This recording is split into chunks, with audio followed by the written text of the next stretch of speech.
Thank you for being here today, Ventana Kite Camp. Thank I'm you. excited to talk to you guys about all things kiteboarding. It's our first podcast about kiteboarding and anything to do with wind sports. But before we get started, I wanted to get your history and how you guys got into kiting yourselves individually And together.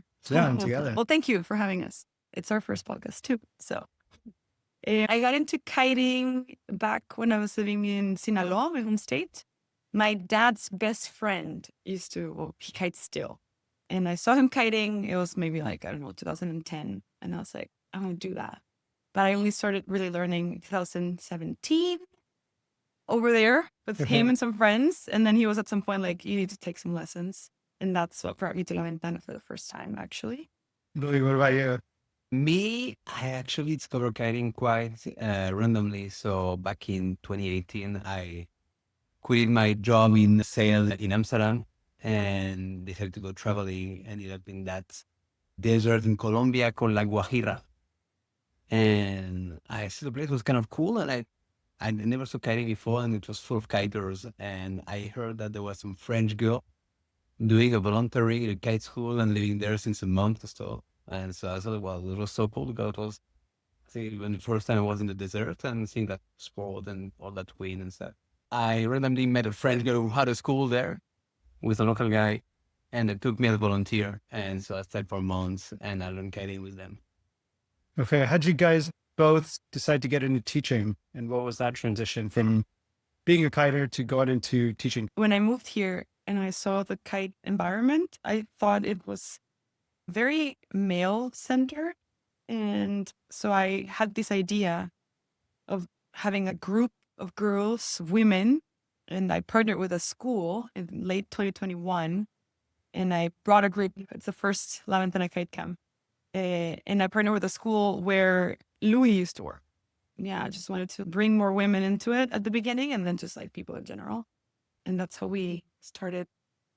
And since then, our groups are mixed, but it's always a welcoming, it's an easier thing to get on board with, I think, if you're sharing in the experience as a group than just like all by yourself. So that's how I got into the bring people around kiting, not teaching per se, but just like the communal thing. And you've been teaching since you moved to La Ventana? I've been teaching since 2020, since I moved to La Ventana. Okay. I started teaching here. Okay. Yeah. And what does that process look like for you? Did you go through the certification process from a school? Yeah. I studied without certification. When I got to La Ventana, it wasn't the plan at all to be a kite instructor. So started to work in the beach club. I was a waiter and I was already a kiter, of course. And the wind season started and talking with the owners, they offered me to switch from the waiter to the school. So I was just be about that. Let's go. And one of the instructors from there was very experienced, like kind of teach me how to teach. So I was, how do you say in English, shadowing. Mm-hmm. So for 1 month or 3 weeks or 1 month, I was just with her in all the lessons she was doing. I was just learning the process. And I teach for the whole season. And then at the end of the season, I started to study for my AKO certification. I passed it. Cool. I passed it here in the Baja, which is a hotel, kite school, restaurant, bar in La Ventana. And that's pretty much it. I've been working for schools here and a lot as a freelancer. So just school calls you and you go wherever they need you. And we studied our own school this year. Yeah. Cool. Yeah. If you don't mind, I want to chat a bit more about just like higher level kiteboarding in general. There's kiteboarding and kite surfing. People look up different things. Can you go into just some different types of kiteboarding and demystify the different, there's surfboard, twin tips, you talk about foils and all the things that go into. I mean, kiteboarding is kind of a generic word that includes a lot of sections, a lot of different, I call them disciplines usually. And within those disciplines, you have some sub-disciplines. I'm thinking about the twin tip, for example. You have a discipline called the big air, doing tricks in the air, unhooked freestyle, where people are just disconnecting themselves and doing some tricks. It looks similar, but it's completely different technique and background. You have to do that. Then you have the surfboard. You have some people riding the waves of the surfboard, but you have some people who do not ride the waves at all, who are just jumping, okay, and doing this crazy tricks with the board in the hands, and then you have the foil, same thing. You have, for example, the foil strapless, where it's just about being flowy, doing some transitions, sitting on the board, like doing all kind of moves. You also have some bigger foiling where people are doing like crazy tricks up in the air. I think that's part of why kiteboarding is so popular and we love it so much, and I love it so much because there is just so many options. You know, like it never ends. It takes really long time to be good at one thing.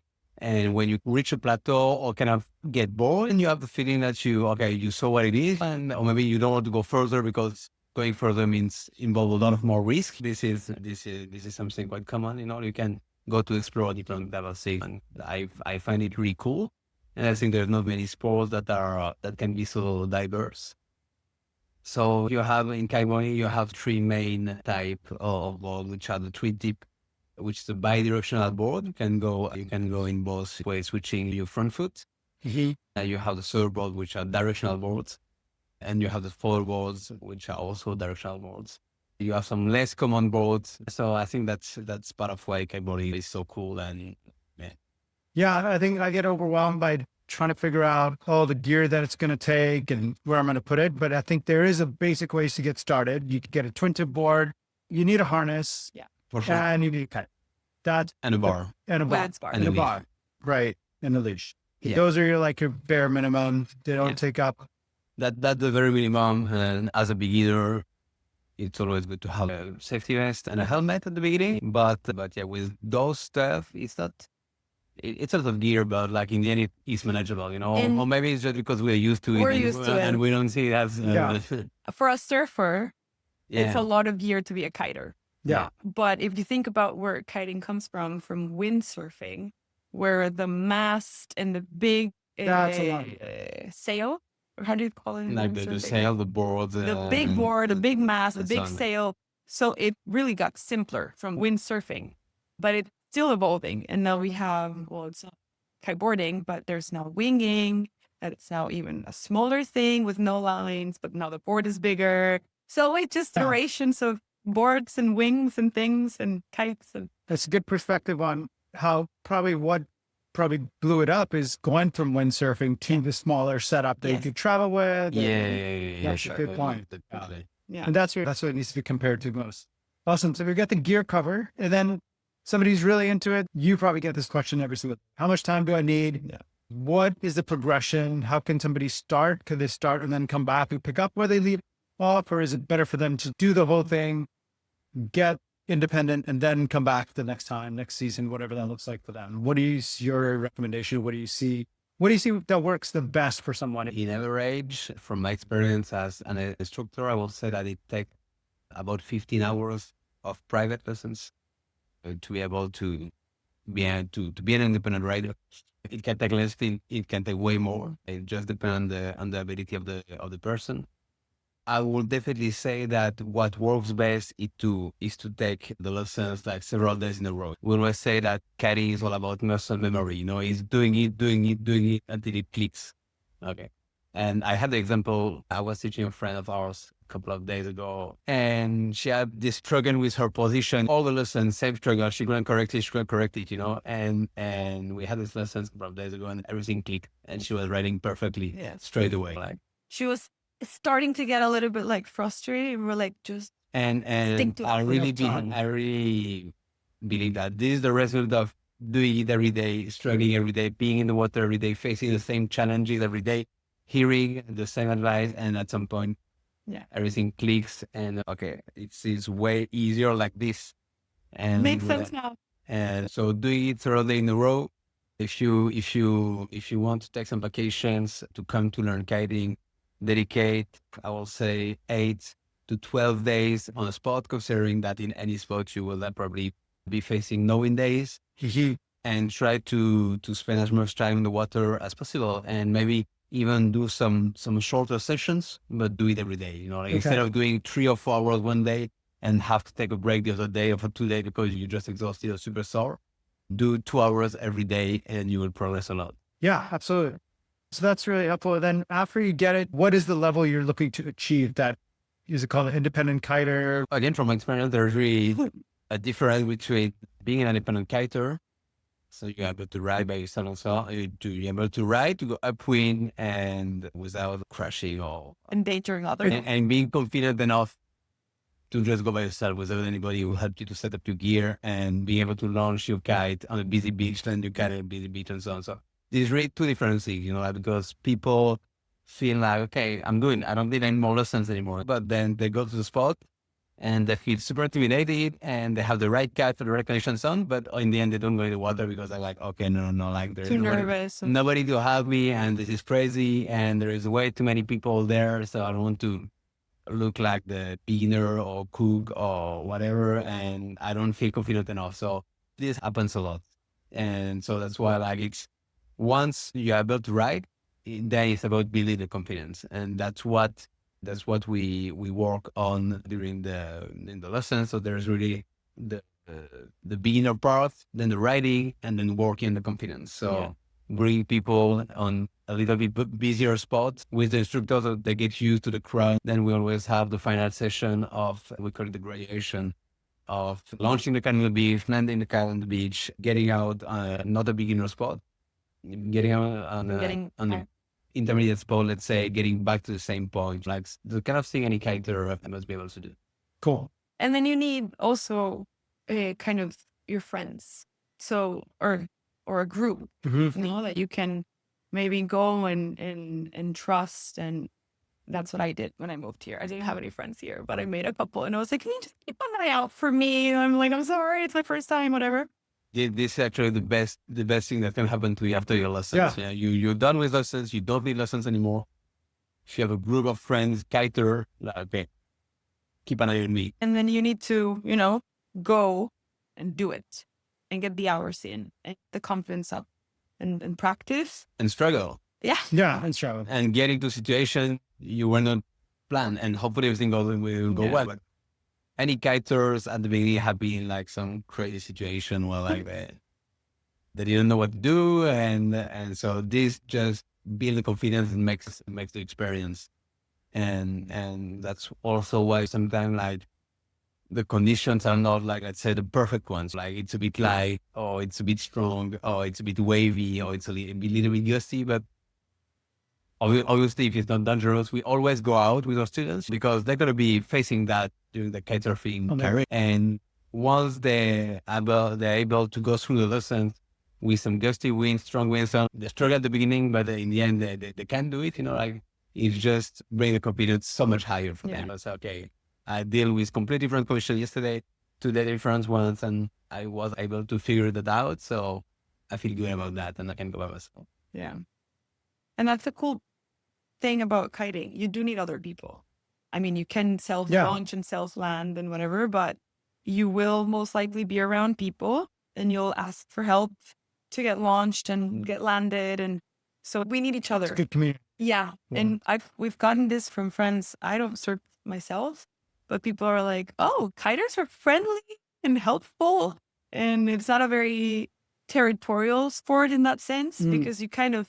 You can get away from each other too. Yeah. The playground is just so big, It's graceful. We're not fighting for that one way. Yeah. It's fine. And you will need a hand.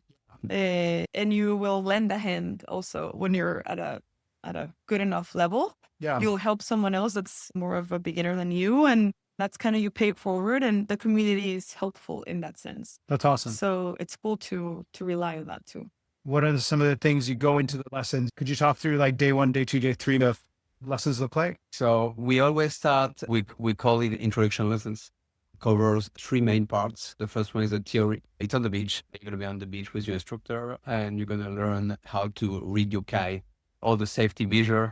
The instructor going to talk about the wind, how the kite flies, what are the name of different parts of kites, and so on. You will have some demonstration of the safety, how to eject your kite if anything goes wrong, how to ditch your kite if anything goes wrong. So that's pretty much the first part. And the second part will be about kite control. For the kite control, we use like very small kites and short lines to have like really kites that are not powerful. It's just about learning how to control the kite, sitting down on the beach with your instructor, next to your instructor. So if anything goes wrong, the instructor is going to grab the bar and control the kite. You always have a helmet, safety vest, you're geared up to be in security on the beach. And you will, most of the time, this is the case for us. I always bother my instructor to go really far away, like get out of the crowd, you go over there, Far from other people. far from other people. Yeah. So you will learn different exercises, basic control of the kite, how to stabilize it in the air, how to move it up and down, how to switch it from one side to the other. And after that, you're going to start the third part, which is what we call the body drag. Okay, body drag, there are different types, but it's about using the kite to move into the water without board.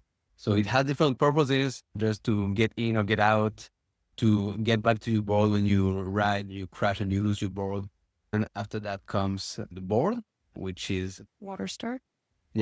sorry, I was getting a bit long on that Yeah. part. Okay. Oh, But yeah, basically those part 1 to 3 theory and body drag are part of the first lesson, which lasts for 3 hours. Then the second lesson is going to be about getting stronger on the body drags and starting the introduction to the board. And then all the other lessons going to be about trying to ride the board. All what I just talked about are happening on what we call the beginner beach. We keep the people on the beginner beach until they're able to their first ride on the board. And once they're able to kind of ride the board without losing control of the kite, we take them automatically to downwinds, which is one of the main advantages of La Ventana. Downwind is basically going up the bay and leaving from point A and reaching point B, going down. So tacking downwind through the bay. You're able to actually ride in real conditions. Your instructor has his own gear is riding next to you. You, of course, lack on any lessons with us, like connected through waterproof radio. So you're able to communicate both ways with the instructor. And it just helps a lot about like seeing your instructor riding, imitating his position. The instructor is able to give you back your ball if you lose it, and so on and so. Cool. So you do that until you're able to properly ride upwind both sides. And the last part of the lesson is, as I said before, the graduation. So once you're able to ride both ways, super comfortable and so on, you're going to have another beach lesson, which is about launching the kite by yourself, landing the kite by yourself, getting out on one point, riding upwind, exiting the water on the same point, and so on. That's true independent. that is Exactly. Yeah. So that's ideally the way we will do it. We sometimes have some limitation because people are here for a limited amount of time. So sometimes like we don't go through the whole process, and so people are coming back and finishing the process. Cool. And in that sense, it's good to use standardized IKO methods so that when you finish your, 1 to 3 days of lessons or however many you take, you know what point you're at, and then you can pick up where you left off. If you go to a different school, we use very similar or the same words for things and methodology. So it's easier to continue your kiteboarding career, as you say. Yeah. Yeah. And I think safety wise too, I think they take some things into their training and education that, Yeah. that are the highest standard that you can have. Yeah. What do you guys know about kiting? What keeps you in it? Actually, it's just being outside, it's just being on the water, being active, sharing with some friends, of course. I also think that it's a very challenging process. There's so much discipline and things to do. Like I'm really a kind of a nerd and looking into the new tricks, what to do next. I love that. I love to discover new things, surfboards, fog, and I'm doing it pretty much all. And combine that with being in Baja and being able to explore. There's wind all over Baja and waves and stuff. So you can just go on trips and end up in very remote locations. So it's about exploring, discovering, challenging myself, and sharing that with my girlfriend and my friends. Cool. Yeah. Alina, what was your first reason to start? Keep sticking to it when you're getting started. I was going to Because say it's not easy to get started. I was going to say that. So it looked appealing at first, and then I started learning, and I was like, oh, okay, it's going to be hard. And I was a student back then. I didn't have the biggest budget to keep booking lessons and traveling to get lessons. So I just had to stick with it.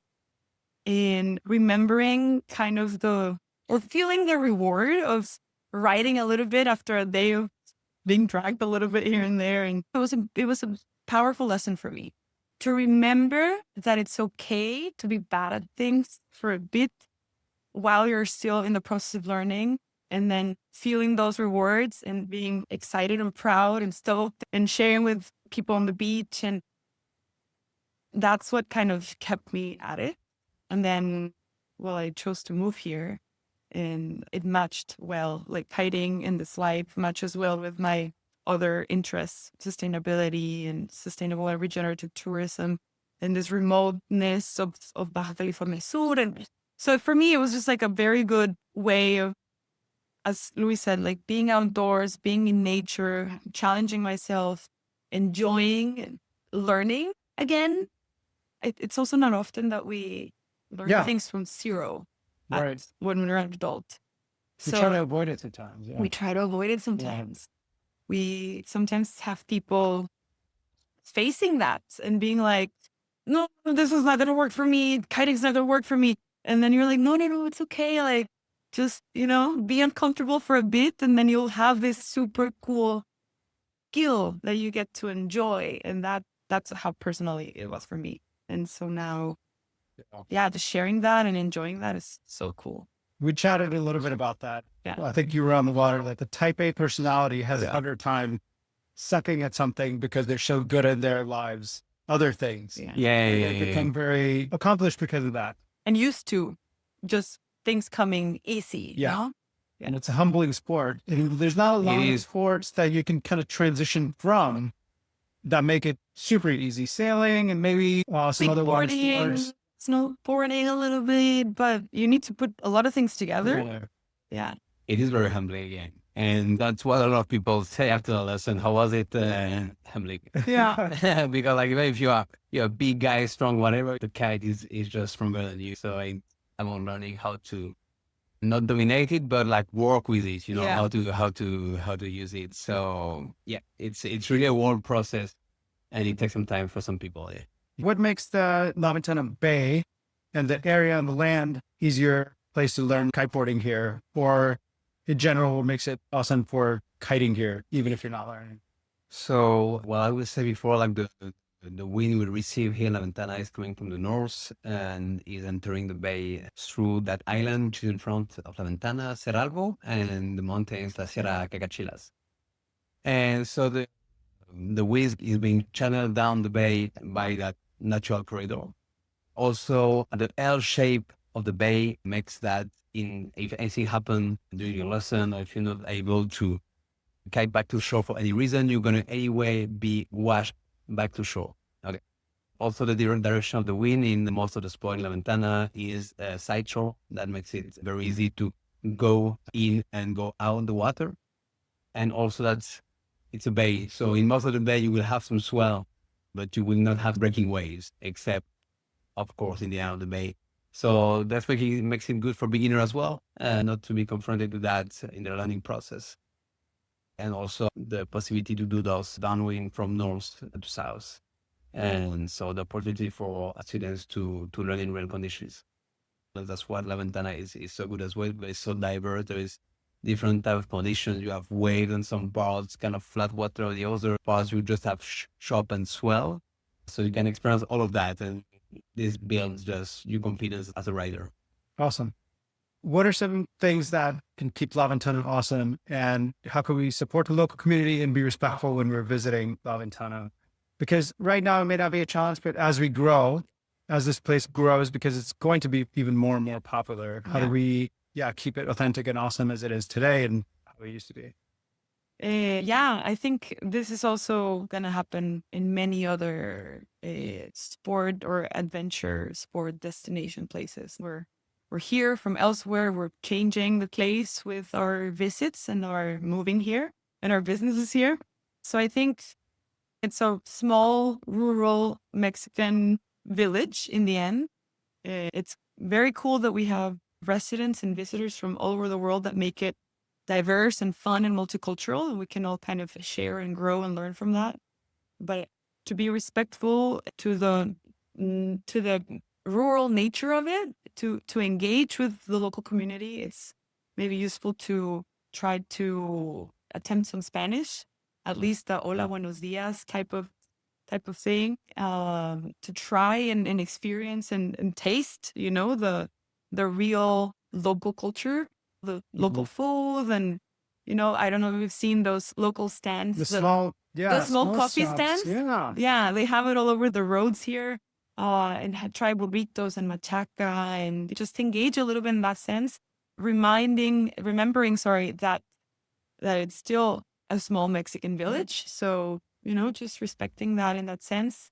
Um, we try in our week-long camps, we try to share a lot of that, our favorite Mexican dishes.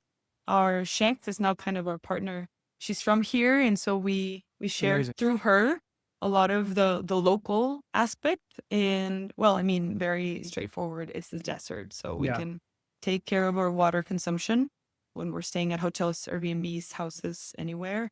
Taking any waste that we produce on the beach on a day trip or kiting or whatever, taking it with us and disposing of it correctly, enjoying nature, leaving it as is in the trails, on the beach, in the dunes. Yeah, I think we all love this place a lot.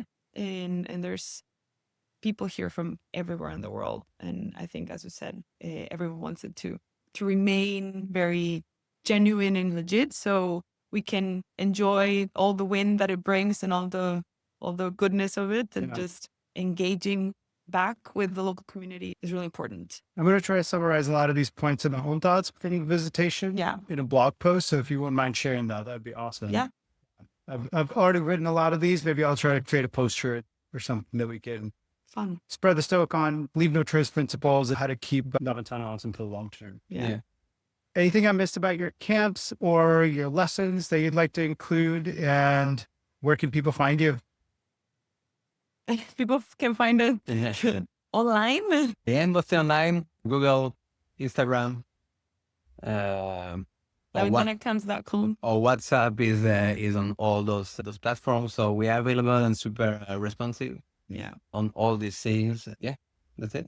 Cool. Awesome. I really appreciate your time. And it was so nice to meet you guys. And we always love supporting the smallest, highest rated company. So thank you guys for starting this business. And I'm wishing you all the luck. And I'm excited for you guys to Thank grow you. it. Really appreciate what you guys offer through camps, because I do think, one, the community, connecting with other people, and then giving yourself the space to get here and dedicating time to learn, I think is a good way to start, instead of getting here and then not being sure about, well, maybe I want to take a lesson today, maybe I don't. But I think that commitment to a camp is a great offering that you have. Well, thank you guys so much for joining me today. Thank you, Reed. I'm so excited to partner with you on TripOutside and feature you guys, and keep doing what you're doing. And Alina, thank you for doing the work that you do in the rural and sustainability in this area. I know where you're doing it.